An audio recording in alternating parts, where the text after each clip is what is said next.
बुला रहे हैं। में होना चाहिए था। किसने?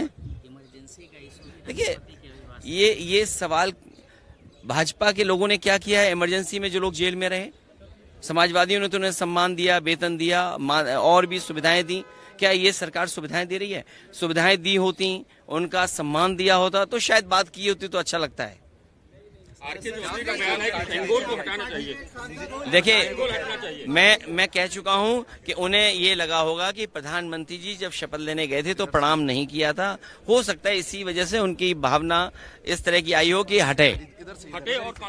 और कॉन्स्टिट्यूशन, अच्छा कॉन्स्टिट्यूशन हम ही अगर ये बात पूछें कि सरकार को कॉन्स्टिट्यूशन के लिए लगाने के लिए क्या दिक्कत है?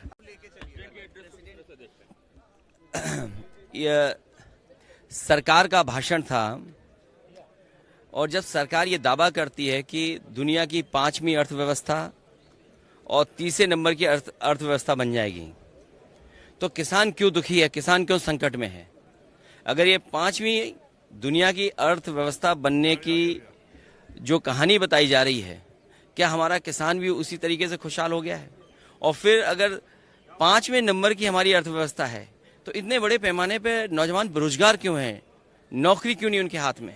और फिर अग्निवीर जैसी व्यवस्था आधी अधूरी क्यों लागू करनी पड़ रही है? महंगाई क्यों है इतनी?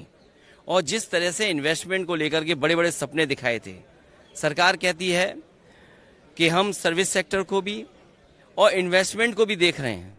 तो इन्वेस्टमेंट है कहाँ? अगर इन्वेस्टमेंट होता तो हमारी और ग्रोथ दिखाई देती।